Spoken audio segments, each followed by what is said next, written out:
ain't no bugs on me. There ain't no bugs on me.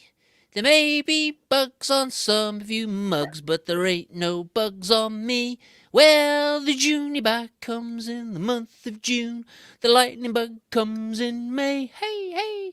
The bed bug comes just any old time, but he ain't gonna stay. Oh, there ain't no bugs on me. There ain't no bugs on me.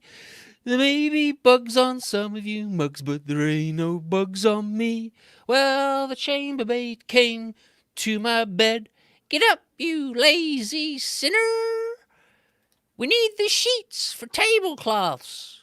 It's almost time for dinner. Oh, there ain't no bugs on me. There ain't no bugs on me. There may be bugs on some of you mugs, but there ain't no bugs on me. Well, the doctor fell into a well and broke his collarbone. We think that he should tend the sick and leave the well alone. Oh, there ain't no bugs on me.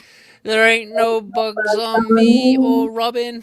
There may be bugs on some of you mugs, but there ain't no bugs on me.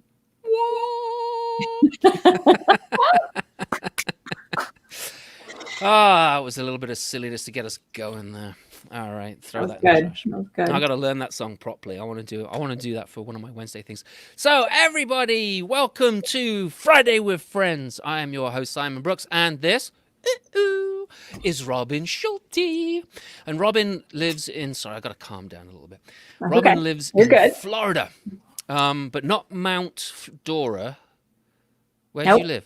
Well, you don't have to tell people that. It might be private. That's okay. Okay, I don't mind telling them. Okay. I live in Oviedo, which is outside of Orlando. Okay. So about an hour from Mount Dora. Oh, wow, that far away. I didn't realize. Yeah. And I met Robin like yonks ago. I don't know where it was, but we saw each other a long time ago. And then this January, we got to hang out again, and your husband. And that was a real treat. So how you doing? I'm doing well. Yeah, doing really well. Actually, the first time I knew of you was at the National Storytelling Festival a few years ago. Or no, the National Storytelling Conference a few years ago. Okay. And you had your CDs all there. Do you remember going to the conference in Kansas City? Yeah. Yeah. Yeah, I've done it a few times. One of those times is when I met you and you had all your CDs laid out. And I remember thinking the artwork, if the stories are as good as the artwork, I got to have all of these. So I did. I bought all of them. You did? Mm-hmm. Yeah. Were you disappointed? I was not. They did not disappoint. Good. Because Rob is, I've known Rob Brooks, who did the illustrations for the CDs and also the book, since we were in our 20s. And I'm not going to get into the story because this is more about you, but we've known each other forever. And when I was a professional photographer, he and I wanted to do an exhibition together, and we always wanted to do some work together. And I started writing books, and it was like, Rob's going to do the illustrations, and nothing ever happened. And then when I made my first CD, I was going to do the artwork myself. And I was thinking, well, I haven't spoken to Rob in a long time. And I was looking up at the ceiling. I had this dragon that was spinning around on the ceiling, and it's turned, and it stopped, and it looked at me. And this voice said, phone Rob. And I was like, but Rob's going to be too busy. I was like, phone Rob. And I was like, this is kind of weird. And I was like, but he's going to be too expensive. Phone. I was like, all right, I'll phone Rob. So the next morning I got up and I phoned up Rob, and he said, yeah, I'll do it. And I'll do it for free, but you pay for the next ones. And I was like, wow, you're just the best. And so he's done all my artwork since then. I've paid for all the artwork since then. Gorgeous. He's an amazing. And actually, Rachel Ann Harding, she's working on a new single, a CD, and she's used Rob for the artwork as well. So if you like Rob's work, you have to buy Rachel's CD too. Well, not only do I like Rob's work, but I like Rachel's work too. Oh, good. I saw her at the conference. Maybe it was 2 years ago. Yeah. And she told a story in one of the showcases and blew me away. Yeah, it was amazing. Yeah, she's amazing. She's very underrated. I talked about her the other day. Yeah, she's great. So, Robin, your storytelling is you do more personal stuff, don't you, than folk tales? Or is it a mixture, do both. 50-50? I started out doing all folk tales, and then discovered personal storytelling. So developed kind of a whole repertoire of that. But I have a business partner, and we work in the schools primarily. Right. So most of the paid work that I do is folk tales in the schools. So And then you give away your personal life for free. you know, it shouldn't be this way, but I do feel like the personal storytelling venues are often, at least locally, not paid venues, not paid opportunities. So like open mic type stuff. Yeah, yeah. And showcases and things that you do that are just, showcasing personal storytelling. Right. So So do you like the? Whoops, sorry, it's earthquake. Do you like the personal storytelling more than the folk and fairy tales, or about the same? as a listener, I like them both. Uh-huh. But even back before personal storytelling was kind of a thing, maybe 25 years ago, I was really drawn to J. O'Callahan's work. I don't know if you're familiar with his long form piece called The Dance. I don't know that one. No. Oh my gosh, it's so great. The Pill Hill stories. Yes. They're all rooted in his own experience growing up. And The Dance is a long form story. If you haven't heard it, you should really, really try to check it out. It's so great. And The Herring Shed, which is someone else's true story, but he tells it in that way. And I think those spoke to me in a way that I can appreciate folk tales sometimes for the artistry. But I feel like, I don't know, personal stories touch me in a way that I feel like folk tales are sometimes removed from, that I really appreciate. So that's cool. I like that. And I know people who tell folk tales who say that they feel just as touched by those. And I think a well-told folk tale is a thing of beauty. So, and I certainly have been moved by folk tales, but they're just two different heads on the same beast. They are. No, I totally agree. I find the same thing. It's like it has to be a really good personal story for me to get into. I mean, The Moth, I love The Moth, but there are some stories that I hear and I'm just like, really? Come on. There's a lot that are not great. There's a lot that you need to share that because like I've got that image in my head and it will never go away now. Well, but I also think that a good story is a good story. No matter what. I mean, I can appreciate a folk tale or a personal story if it's done well. I mean, I think that's the bottom line. Do it well and I'll love it. Right. No, I totally agree with that because a good story badly told is, that's just painful.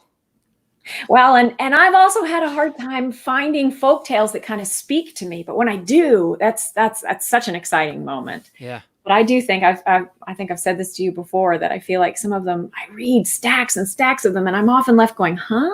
when I finish because I feel like maybe they didn't age well or something. Yes, I think. Oh, hang on, I've got to check comments. Sorry, I just saw that I had 3.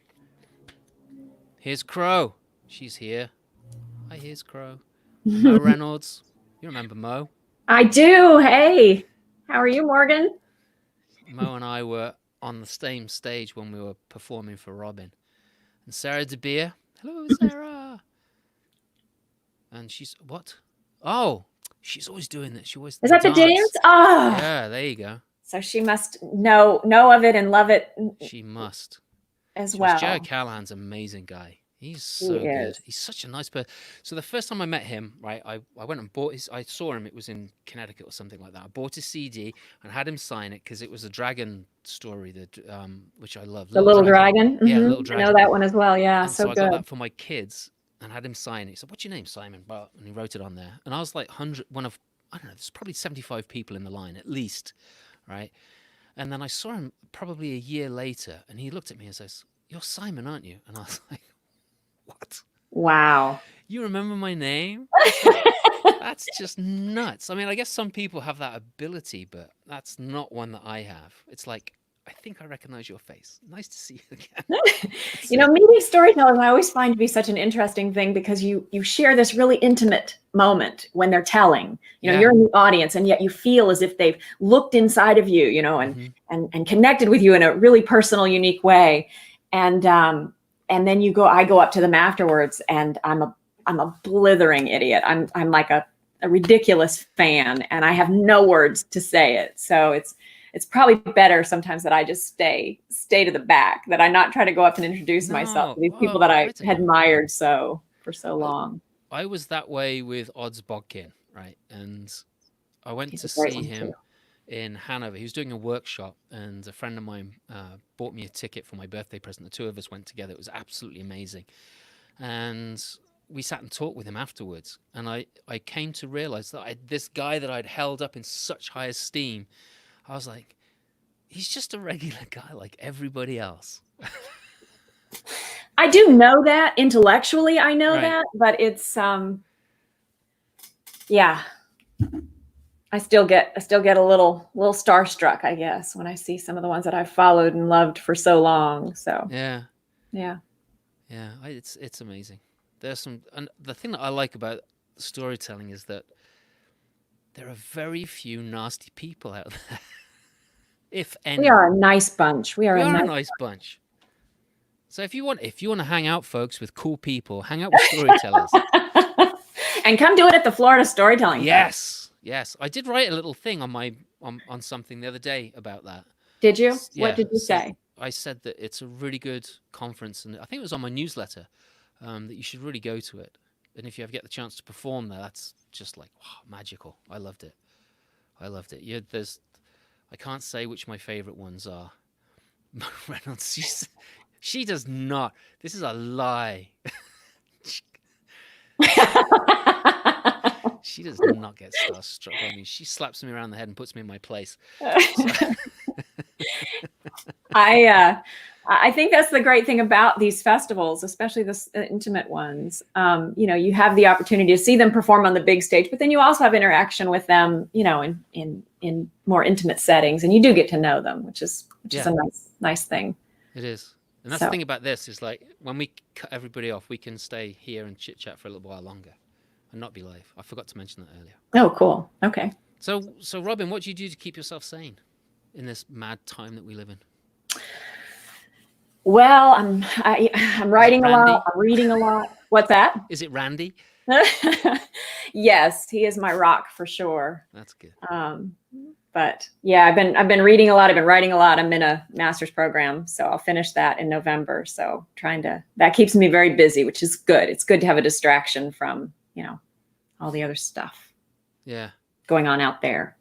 It is. There's a lot of stuff going on. There seems to be overload of stuff going on right now. I had to go out yesterday and run some errands, and I came back and it was exhausting. I told Randy, my husband, that I said, I feel like we've kind of settled into this slower, more deliberate routine. We don't go out unless we absolutely have to. And I had spent the day out doing a couple of different things. And I got home and I just sat down. I said, I'm exhausted. I'm ready to just close the doors back up and stay inside again for a while. There you go. I miss driving, actually. Do you? I didn't realize. Yeah, I didn't realize, but I drive a lot, and in New Hampshire, it's, the nearest gig is usually at least 40 minutes away, and so a lot of my gigs like an hour and a half, 2 hours, sometimes maybe even 3 hours if I'm going all the way up to like the Canadian border. Right. I found that it's like, I got in the car yesterday to go to the grocery store, but I didn't go to the one up the road like 5 minutes away. I went to the one that was 25 minutes away. Had the windows down, like the music playing. It was just like so good. So what do you do when you're driving like to a gig? Do you listen to other storytellers? What do you do? Sometimes I do. Sometimes I'm running through the story on my own, especially if it's a newer story. Mm-hmm. But I can't. I don't. Some people do that a lot. I know that. They've told me, and it's not something that I can do well because I concentrate on driving. So I tend to listen to music and sing along, which helps warm up my vocal cords. I have some stories by other storytellers on my not iPhone. It's a cheapy one on my mobile, and they'll pop up in between the songs. And there are some that I'm just like, oh, this is so good. And I just sit and listen. There's Odds Bodkin does Beowulf, and it's just an amazing version of Beowulf, and it's just like, oh. And that's an hour. So if I haven't got an hour, then it's like I push on to the next track because I want to listen to it, and I can't just pull up and just sit in the car and wait for it to finish. And then I have to get in my own storytelling. I work stories in the car too. We work in schools in and around Orange and Seminole County, which are the two big counties here in Central Florida. And So it's usually 45 minutes to an hour with traffic to get to a school. And I run the stories on the way just to. Do you do a lot of school gigs then? Or is it mostly libraries? What do you do?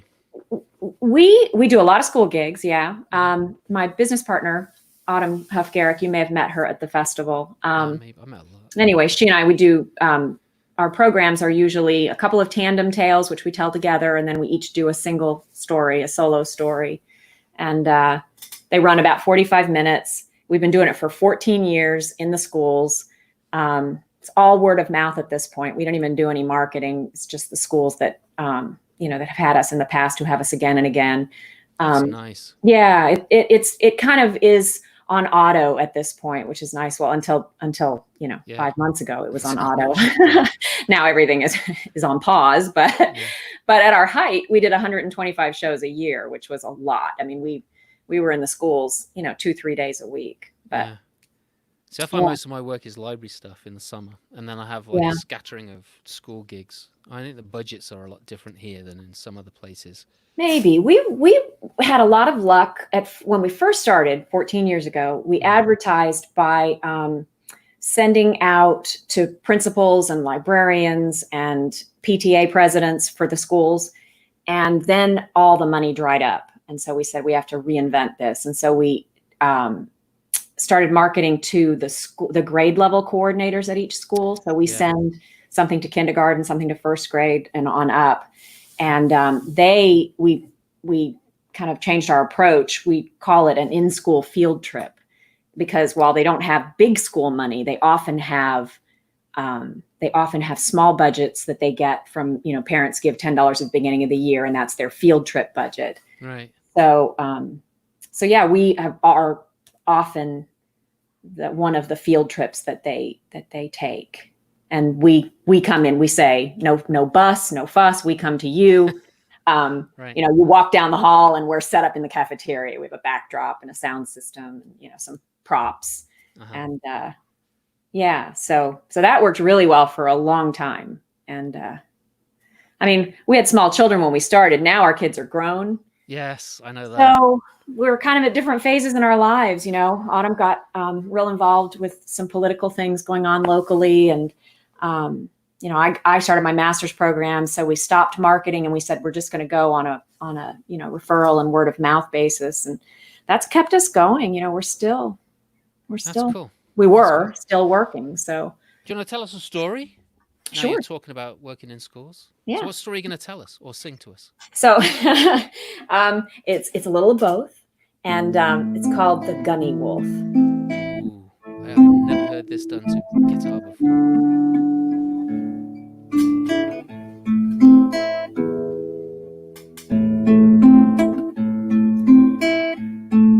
Once upon a time, there lived a girl and her mother in a cottage at the edge of a deep, dark forest. And every day, that little girl's mother said to her, "Little girl, whatever you do, don't go into that deep, dark forest. For if you do, in the deepest, darkest part of that forest lives the Gunny Wolf."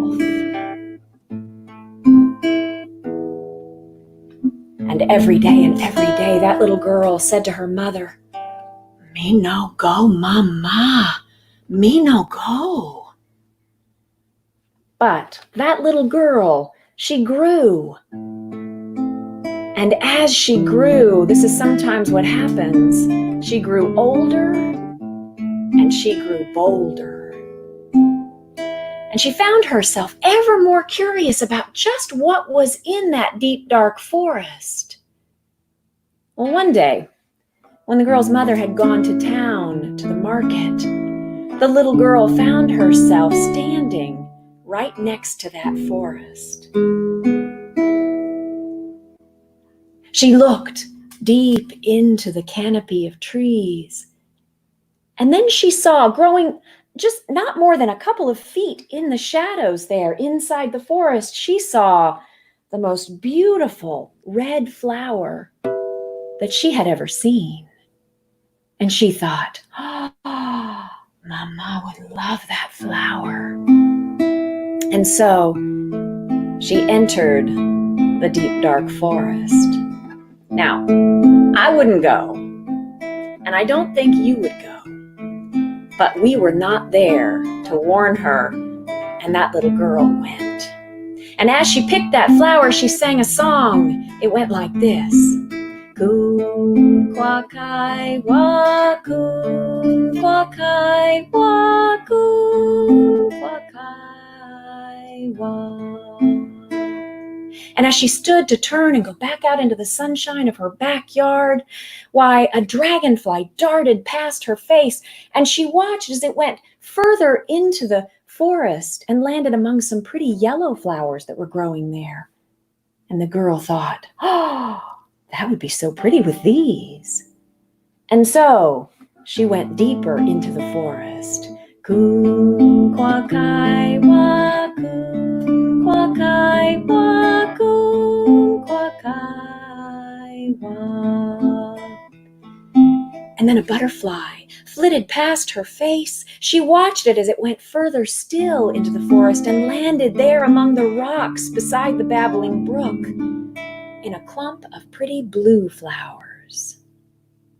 And so she went, and every time she saw a flower and picked it, why, there was a prettier one just a little further in. Coon, quack-I, there were really pretty pink flowers.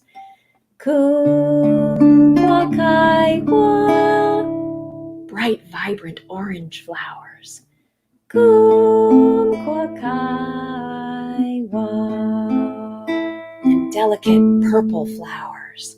And so she went deeper and deeper into the forest, picking and singing and singing and picking, until at last there she was in the deepest, darkest part of the forest. And growing next to a stand of tall pine trees, there were these little delicate white flowers. She bent down to pick them.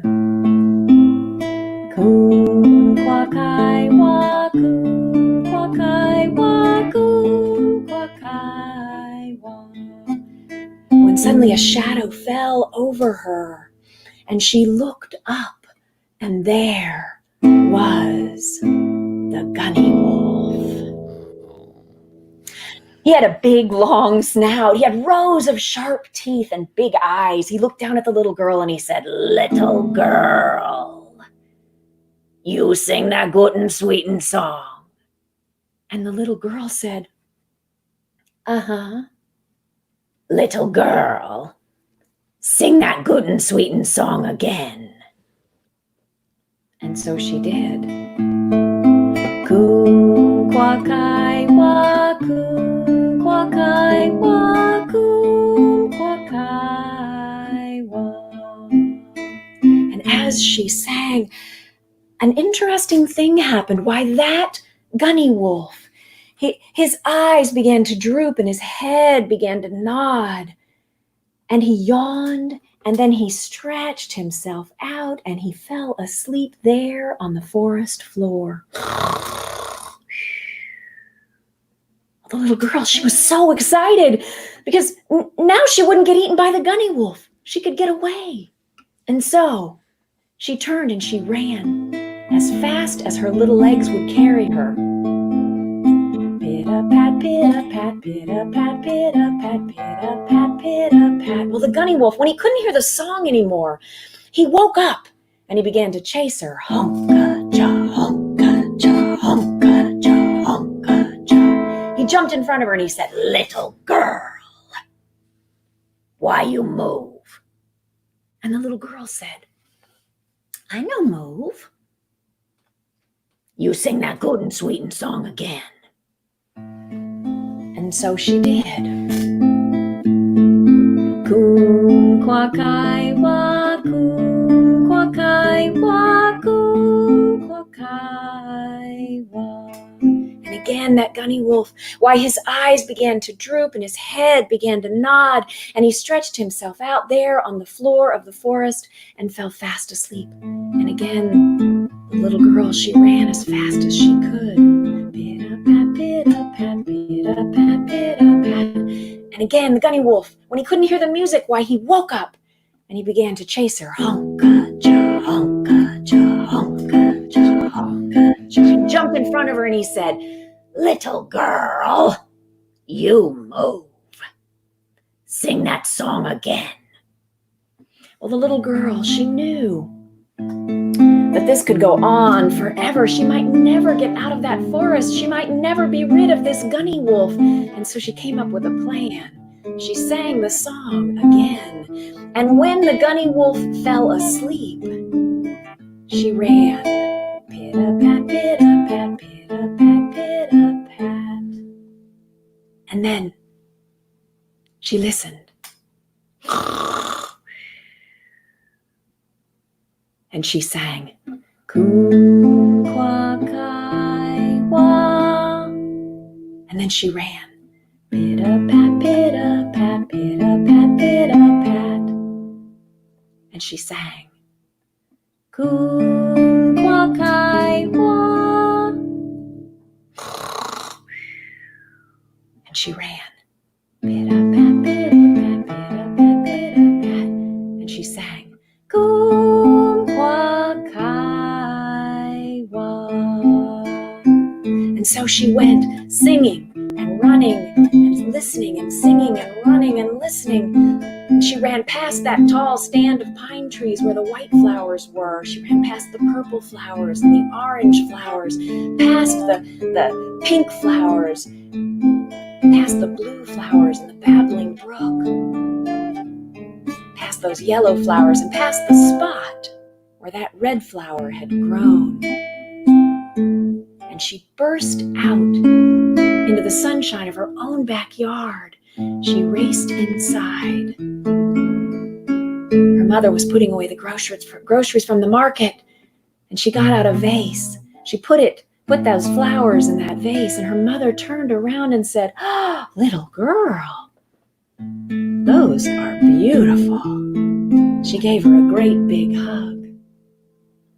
The little girl, she hugged her mother back. And that night when she went to bed, it was warm, and she opened the window next to her room. And she listened. She smiled, because in the night, deep in that forest, she heard off in the distance this low sound. It was the gunny wolf. "Coon, quack, I, wah. Coon, quack, I, wah. Coon, quack, I, wah."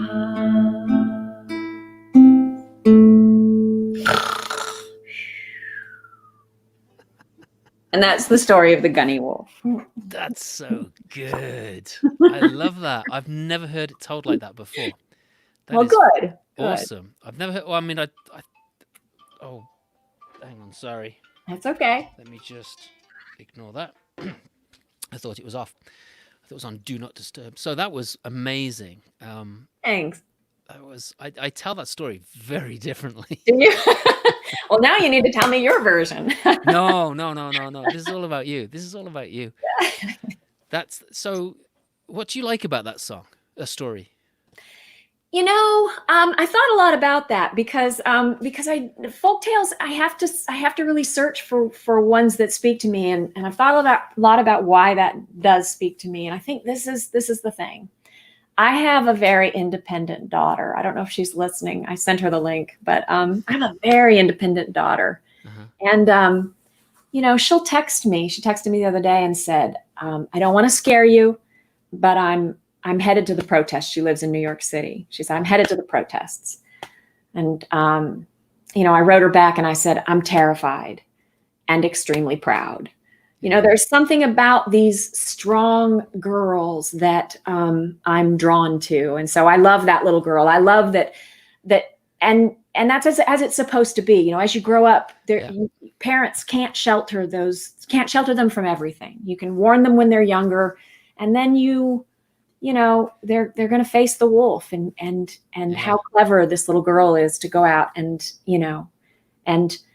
use the skill that she has to get herself out of that, and And then not to be afraid. Sometimes the story ends with, and the little girl never went back into the forest again, which I don't like because I feel like Yeah, I struggle with not that. realistic.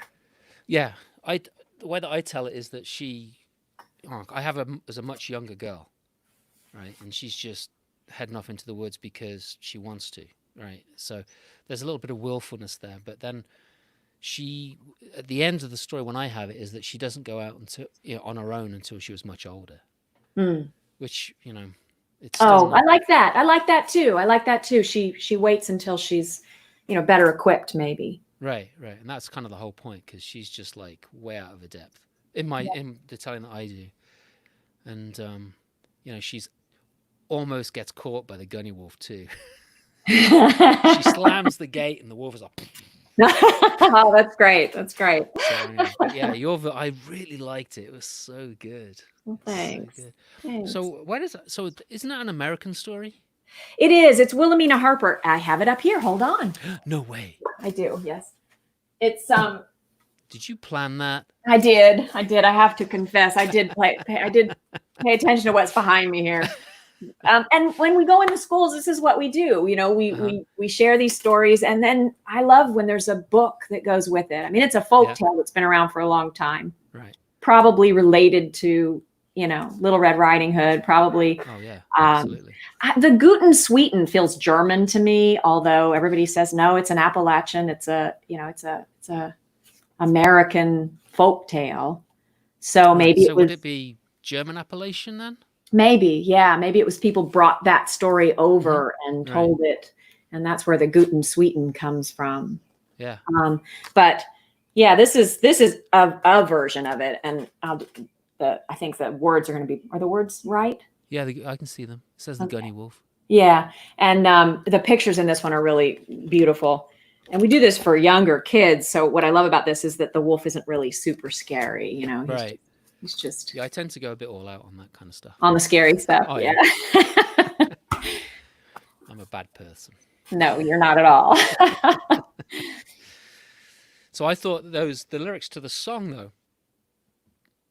Do they mean anything that No, you're it's aware of? just a tune. I don't think it means anything. Most of the versions that I read Mm-hmm. have that kum qua kai wa, and then I have an aunt who helped me come up with the tune that goes with it. Oh, So nice. I just said I want something that sounds a little scary, and something in a minor key usually is has that kind of haunting lilt Yeah. to it. So she helped me kind of come up with the tune, and but the words are part of the traditional folk tale. Right. Yeah. Because I'm hopeless at remembering stuff like that. I'm terrible. I was a drummer in a band because I couldn't remember the words. Well, I've also heard other people do other songs too, other Yeah. other tunes and other lyrics. Just nonsense lyrics. Yeah. Yeah. Well, nonsense lyrics I can do all the time. I have a lot of fun with that. So, do you want to tell another story? I think we got time. Yeah, we got time for another story. Sure, sure. Are you gonna? So Is this gonna be a story or a song? this is just a story. There's no music in this one. Oh. But we tell it. I learned this story. It has some Spanish in it, and I'm not bilingual. I Okay. wish I were. I went to a school that didn't require, 35 years ago, did not require a second language, and so I didn't take one. But we live in Florida, where there are a lot of Spanish speakers. We go into schools, and sometimes predominantly Spanish-speaking students in the audience. And what I love about this story is that it celebrates what they bring to the table in just a really great way. And you see them when I start out by saying the story is a Cuban folk tale, and it it has some Spanish in it, and the kids they're all hands shoot up. I speak Spanish. I speak Spanish. And so then I say, for all of the non-Spanish speakers, for those of you that don't speak Spanish, I'll translate. So you're at the disadvantage.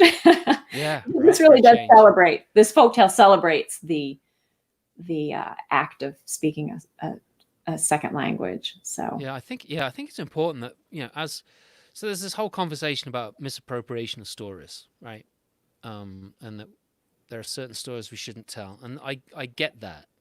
For certain stories, we shouldn't tell them because they're sacred. Because the European invasion of Turtle Pilfering and Island, taking. took so much. There's, I can totally understand why they don't want us, the native peoples from here want us to take their stories. But, with other cultures, I think it's really important because there are so many kids from all over the world in the classroom, even in New Hampshire, right, which is very not diverse. There are, if you go to Manchester and Concord and Nashua, those are the big cities, and there's a lot of culture there, Right. from other countries and stuff.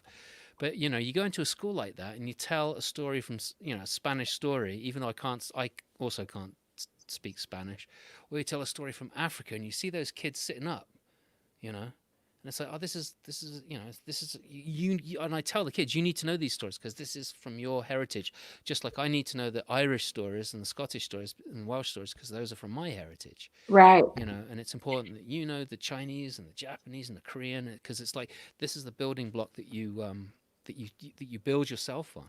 Anyway, Yeah. so what's Well, the story you're going to tell? Well, I'm not going to give you the title of it because it gives it away, but I'll tell Okay. you afterwards. Okay. Sounds good. Okay. So once upon a time, there was a familia de ratones, a family of little mice. There was Papa Raton, the father. There was Mama Raton, the mother. There was Hermano Raton. And there was, oh, that's the brother. And there was Hermana Raton. Now, they all lived together in a little hole in a garage that belonged to a human family. And one day, as Mama Raton was waiting by the doorway of her hole, she heard a rumble out in the garage. And she peered out, and the garage door went up. And the minivan that the family drove that lived in that house, that minivan pulled into the driveway, into the garage. The door to the minivan slid open. You and me both. Slid open. And I don't know who that could be because they're all watching. Nobody would hope so. And the little boy, the little human boy who rode in the back of that minivan got out. Now, in his lap, there was a grape, la uva. And it rolled down his lap and onto the floor of the garage, and it landed back by the back tire of the minivan. And that little boy and his human mama didn't see it, and they went inside. But Mama Raton had seen it. And so she waited until it was quiet. And then she sneaked over to that spot. She picked up that grape, she tucked it under her arm, and she raced back home. And when she got there, she called her familia to her, and she showed them la uva. They were so excited. Why, the hermano and the hermana, they went to the cupboard and they got this little wicker picnic basket with a flap on either side and two long handles. And then hermana, she went and got this red and white checkered tablecloth and tucked it down into the basket. And mama very carefully laid the grape into the basket. And then she went into la cocina, the kitchen, and she got out of the cupboard a great big chunk of cheese. She slid it into the basket next to the grape, closed the flaps of the basket, and put the basket on her arm. And then she led her familia out of that garage. They squeezed themselves through the space between the wall and the garage door, and they scampered across the backyard and across an alleyway behind the backyard and into this wide open field. And there, next to a long line of bushes, Mama got the blanket out and laid it in the grass. She got the cheese and cut it into 4 large chunks. She took the grape and cut it into 4 pieces, and then they ate. They ate and ate and ate every last crumb until they were full and fat and happy. And then they laid back in the grass and they watched the clouds trace their paths against the sky. They were completely content for a little while. But then, hermano and hermana, they got restless. And they looked at each other. They nodded. And then they said to their mama, vamos a jugar. We're going to go play. And Mama, she said, está bien, that's fine. Pero cuídense porque en la cerca hay un gato. Be careful, because in this area, over near that fence, lives El Gato, the cat. And they said, okay, and they raced away. Now, they stayed far away from that fence because they wanted to do what Mama and Papa had told them. But eventually they found themselves a little closer, and then a little closer, until eventually they were right next to that fence. Because all their lives they'd been told these stories by their Papa of El Gato. And they had read these stories in books with great big full-color illustrations with El Gato. And they had watched movies late at night on the television set starring El Gato. And so they were curious, and there they were. There was the fence. And it was one of those fences that has a slat of wood and a space, and then another slat of wood and another space and a slat of wood. It went on for as far as they could see in both directions. Can you picture that fence? Oh, yeah.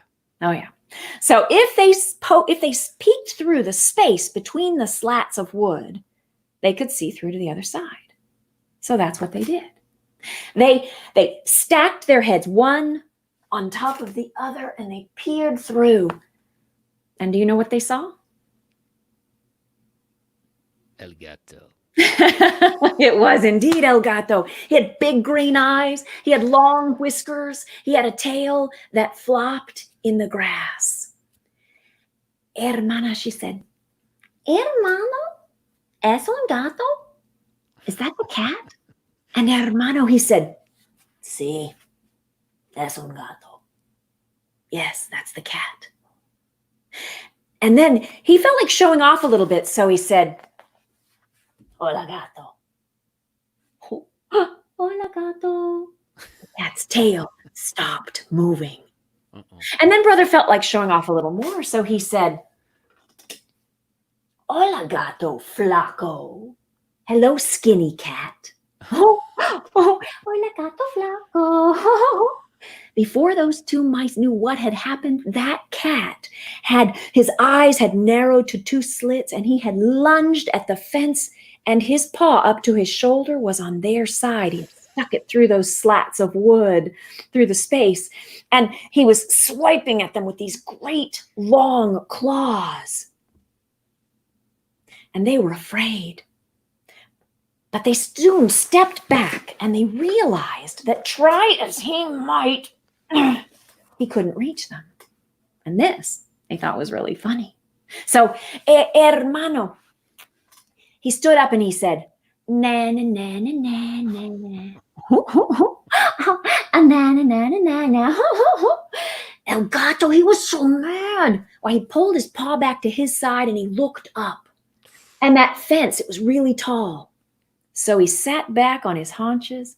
He leapt into the air. He sailed through the air, and he landed ka-thunk against his side of the fence. And then he slid down to the bottom, and he came to rest there, one big green eyeball, staring at those two little mice on the other side through the space between the slats of wood. And this was too much. Hermano and hermana, they laughed and they rolled in the grass and they kicked their little feet in the air. Oh, hermana, she said, he is so funny. I had no idea El Gato was so funny. They got that little stitch that you sometimes get in your side when you laugh too much. Oh, it hurts. Make him stop. Make him stop.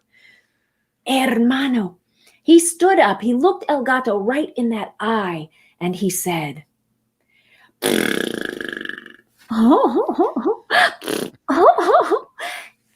Gato, he was so mad. He sat back. He shook his head. He looked up again. He sat back on his haunches. He leapt into the air. He sailed through the air. And this time when he landed against that fence, he dug those sharp claws into the wood on his side.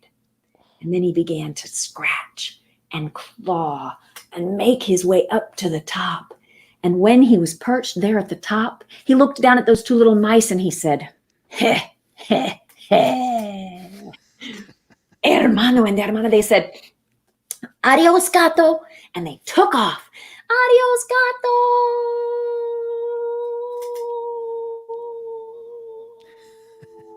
And they raced as fast as their little legs could carry them. And El Gato, he jumped down and he began to chase them. And stride for stride, he was gaining on them, getting closer and closer because his legs were longer.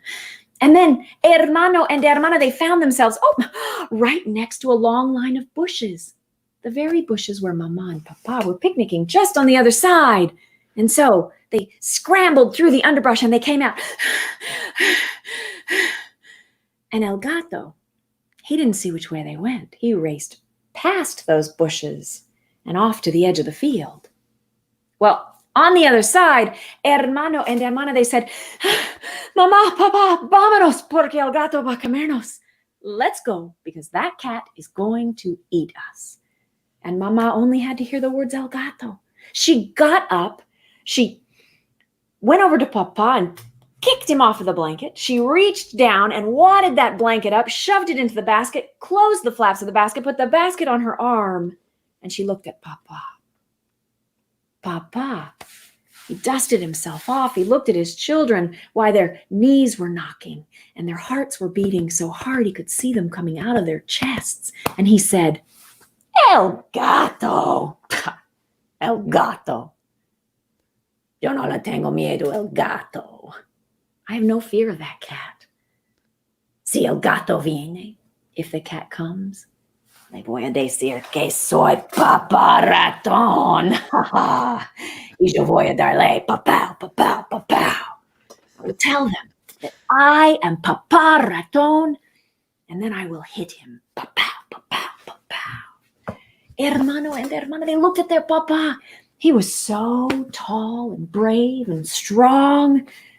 And suddenly their knees weren't knocking and their hearts were beating a little slower. And it was at just that moment that El Gato figured out what had happened. And he retraced his steps. And when he came to those bushes, he too scrambled through the underbrush and he came out face to face with Papa.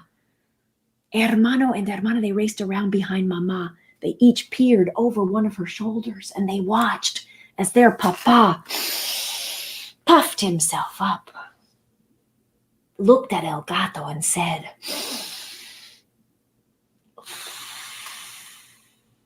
Mama! And then he raced around behind Mama. There was Hermano, Hermana, and Papa.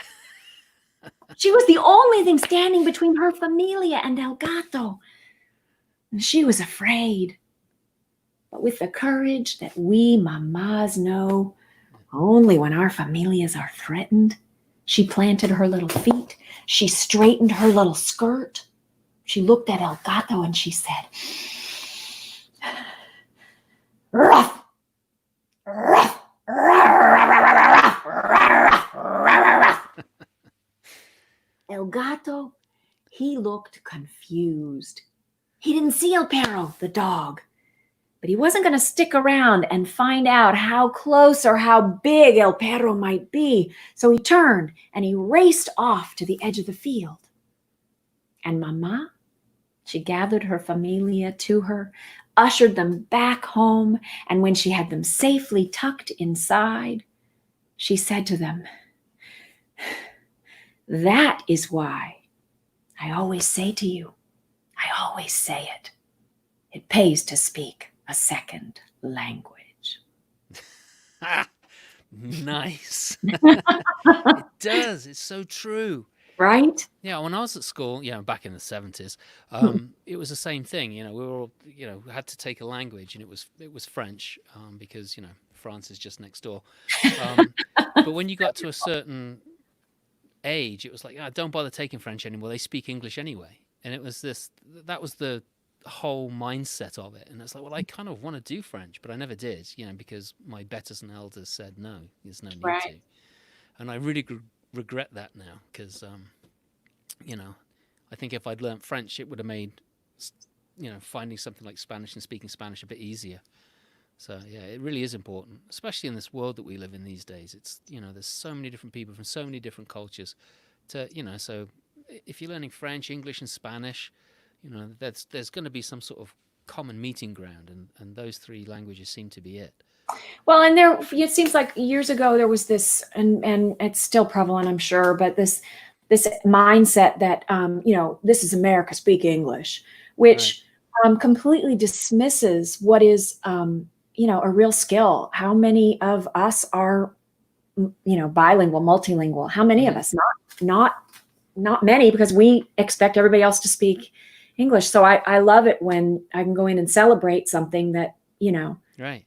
that they bring. It's and that comment should be, so this is America. Why don't you speak Navajo or Lakota? Exactly. That comes from a book too, which I have up here. Can I grab it? Oh yeah. So You're very well organized. Way better than me, that's for sure. It actually is. It's a Cuban American folktale. This version is by Antonio Sacre. Okay. I've played with it a little bit, but the setting and the version really belongs to him, and he was generous enough to give me permission to tell it. Nice. Schools, which is great. But you can see here, and his version is so funny. Papa has these big muscles, and he sits on the blanket, and he does this. He does a lot of this, and then when the kids go off to play, he and Mama sit on the blanket and smooch. Which is really bizarre. I tell the kids that, and they all go, eh. That's my kind of book right there. I like those hidden things that right. It's like The Day I Became a Pirate by David Shannon. Nice. I like that. The slathering sun oil on the baby and stuff like that. It's just it's the real things. It's like, the kids are off. Let's Right. And why not? So Michael liked that one. Oh, Michelle. Sorry, Michelle. Please forgive me. Oh, that's, what? Michelle Mahoney is a friend of mine from high school. Hey, Michelle. Oh, really? You still in touch with her? I am. Yeah. Good. She lives in DC now. Oh, yeah? Yeah. How is it in DC, Michelle? You safe there? I know, it's crazy. Crazy the world over. Well, Robin, it's been delightful to hear extra stories from you, because I haven't heard you tell much. So this was kind of like a way of getting to hear you. Thanks for taking a chance on me. I thought, man, no, it's just I wasn't taking a chance on you. I knew what I was doing. Yes. Who said that? Andrea, never pass up a chance to sit on a blanket and smooch. I know. That's my sister. Oh, it is? Yeah. Mwah. Hi, Andrea. All right. So thank you so much, Steve, for joining you. There were some people that came in late, so I do want to mention the fact that this is you can find it afterwards. So if you go to and I'll send you the link as well, Robin, so that you can, if people say, where were you? And I'll also put it up on my Facebook page so other people can go back and revisit who heard the tail end and decided that they wish they got in sooner, like everybody. And Michelle says it's hot and things have calmed down a little. Well, I'm glad to hear that. And Grace. Oh, where's Grace? There she is. She's sending kisses. So everybody, thanks for joining us. I really appreciate it, Mo. It's always good to see you here. It makes me feel warm and fuzzy. Wow. So this is Robin's website, robinschulte.com, and it actually fits you very well, I have to say. Yeah. Having heard you tell stories properly now, and seeing your website, it's a perfect match. So it was great fun to have you here. Thanks, Abby. Glad you were here too. And like I said, we'll be posting up where you can find this if you want to go back and catch the other story, because there are 2 stories that Robin told today. That would be 2 stories today. So we'll hang up now. Thanks for being here. Next Friday, I'm not going to tell you who's going to be here next Friday. You have to wait and see. Oh, I want to know. Wow. I'll be here. That'll be nice.